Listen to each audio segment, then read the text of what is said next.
So I have made a few videos about the shoulder blades, where they're supposed to sit on your back and how their alignment is going to affect your nervous system, in particular stress and tension, especially because when our shoulder blades are not resting peacefully on our rib cage, they tend to be up here, right? This is an exaggeration, but they tend to lift up a little bit. Our neck and shoulder muscles get tight.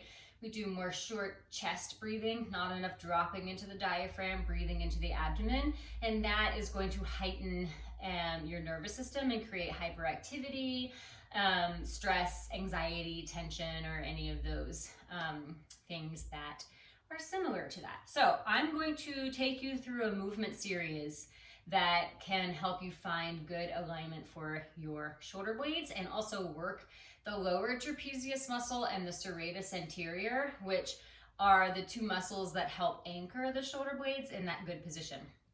If you have questions about those muscles, number one, always reach out to me. I love talking anatomy.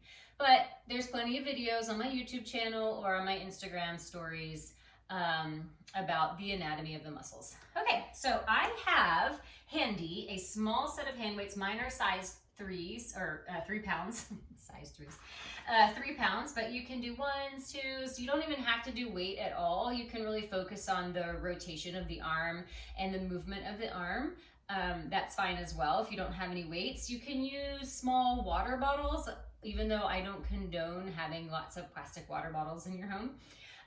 You can use cans of food, anything that kind of weighs around 1 pound that you can lift up, or 2. And then I also have a TheraBand. Again, I'm only going to use the TheraBand for one exercise. So if you don't have one, you can either just skip that exercise or just focus on the motion of the arms.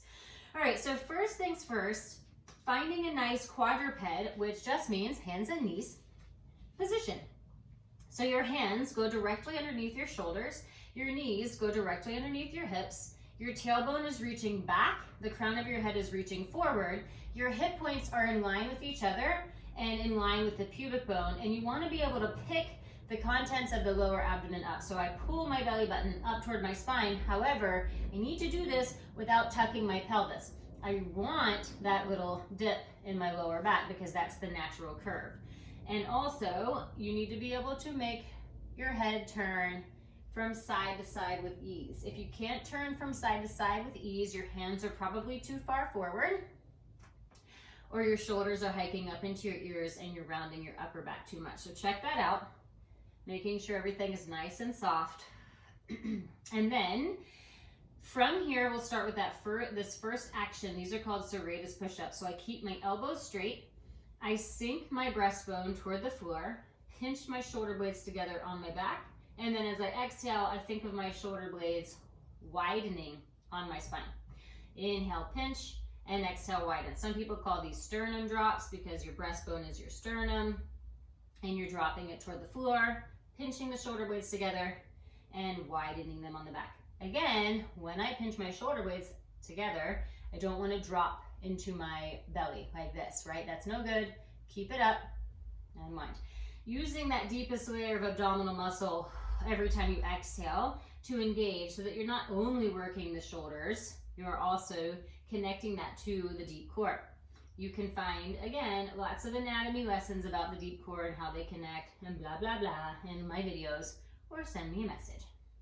All right, so once you get that going about 10 times, go to the wide position where your shoulder blades are wide on your back and you're really pressing the floor away with your hands, finding that neutral spine. And now you're going to keep this position. So this is optimal position for your shoulder blades on all fours or in a plank.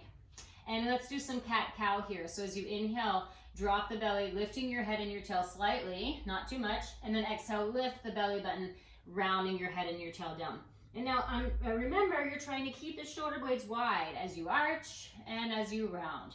Okay, so that's going to probably make your range of motion a little smaller, but that's better for you. Inhale, drop the belly and arch, lift the head and the tail, exhale, round.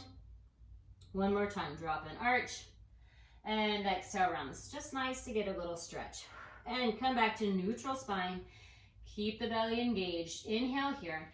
As you exhale, reach your right arm forward and your left leg back. Opposite arm and leg reach without shifting the leg, and inhale down.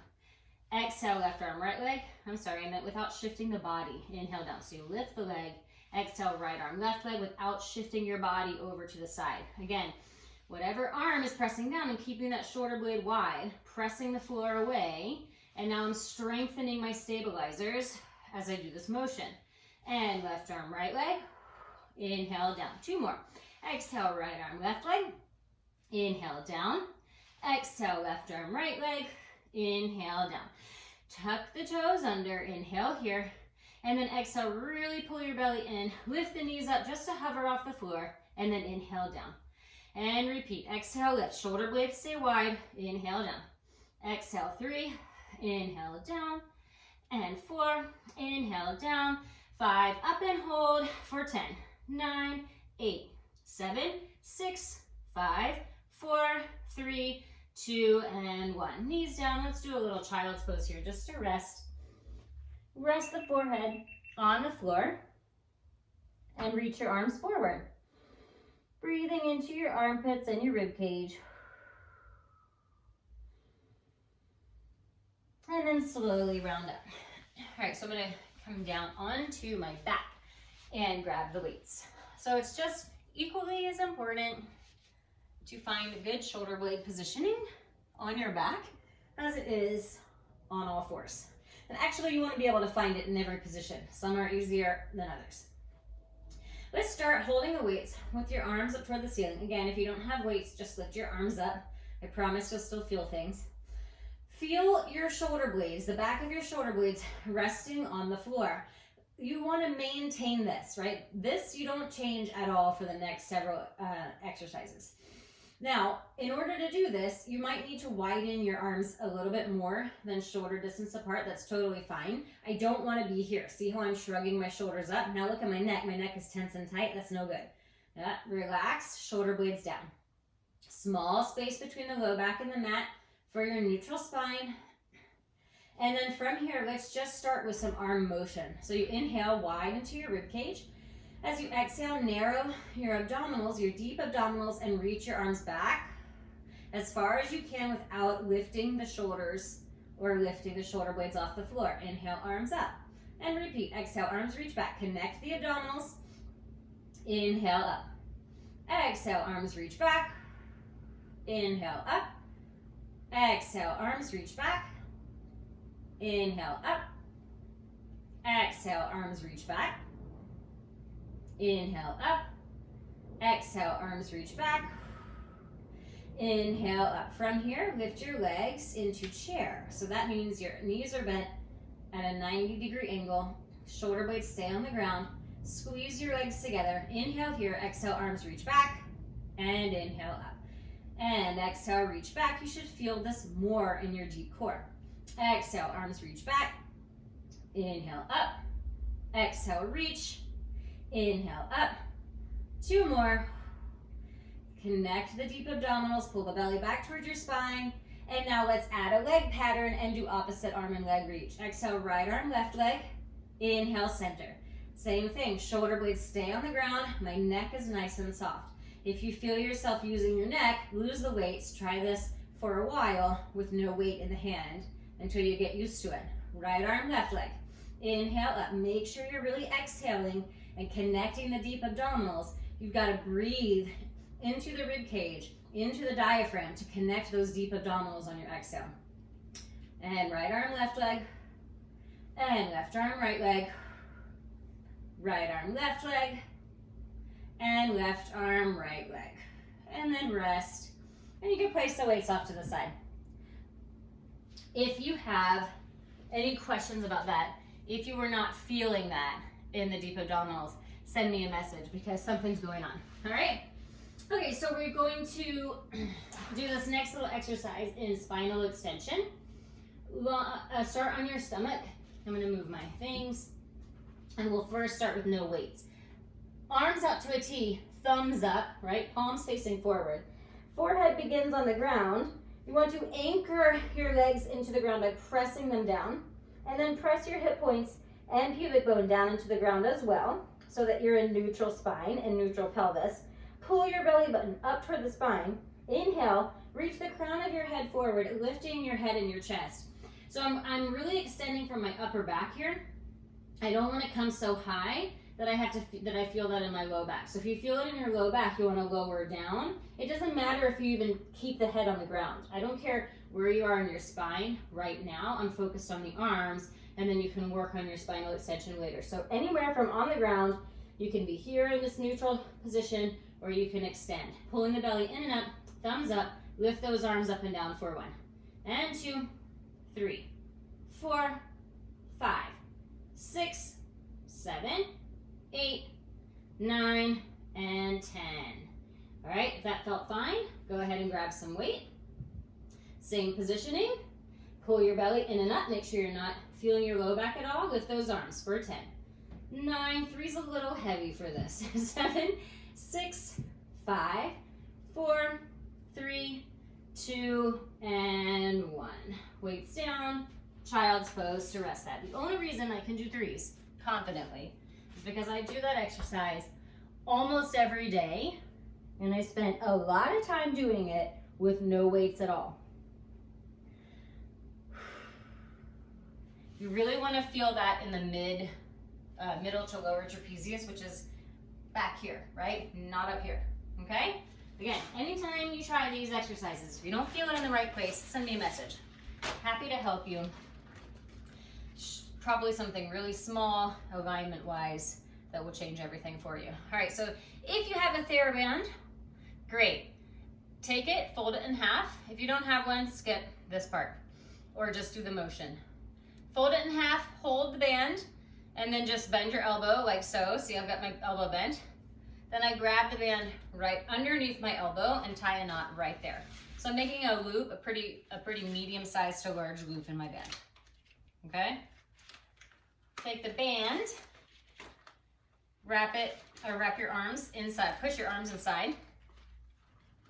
Put the knot of the band on top. Palms up, sitting up tall. Inhale here, open the arms slightly out to the side, pull the belly in, and then just lift those arms up as high as you can without shrugging the shoulders. I'm gonna face the side so you can see this a little better. So as you can see here, I am not arching too far forward, nor am I tucking my pelvis. I'm sitting up, nice and neutral in my spine, lift the arms up. I'm not hiking my shoulders and then lower down. If you can't sit in neutral spine in cross-legged position, sit in a chair. And I need tension. I'm pressing out to the side on that band. And again, I have 3 more here. This works the same muscle that you were just working before. And last time. And then rest. All right. Take your right hand over your head. Gently pull your ear down toward your right shoulder. Little important house cleaning note. Always untie your bands after a workout. If you leave them tied up, they get really brittle and stuck and they break more easily. I know I didn't do it, but I'm going to do it after I am done with this. I just don't want to waste your time to untie my band because sometimes it takes me a minute. And then rotate your nose down toward the right side. Getting a little neck stretch here. And then other side, left hand over, pull gently, very gently. You never want to mash or pull too hard. It's just, I'm just assisting my neck.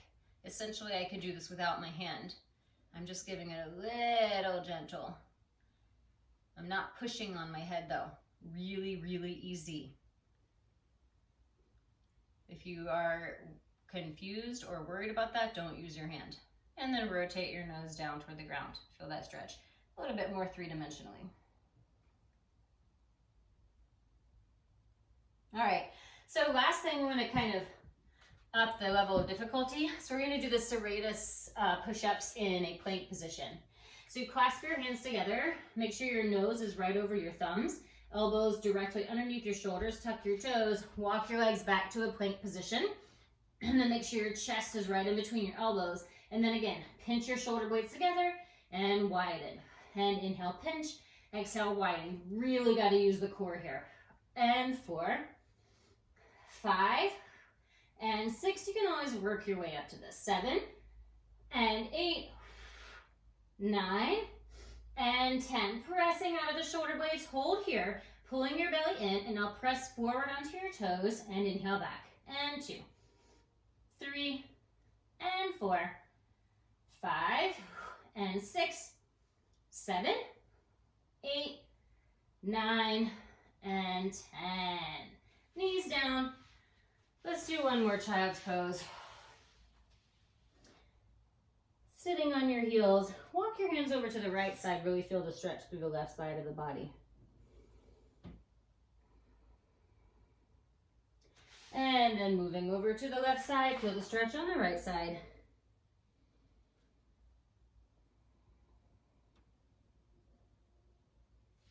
And coming back to center, slowly round up. All right, so that's a little short series you can do for your shoulder alignment. You can also feel that now you might be breathing a little better, a little deeper. Your neck, even though you're doing shoulder work, your neck should feel softer. Your abdominals should feel engaged. So if you like this video, go ahead and click the subscribe button below, or send a like, send me a comment. And remember, anytime you have questions, please feel free to send me an email, info@julieturnermovement.com, or a message on Instagram @JulieTurnerMVMT. I'm also on Twitter @JulieMovement.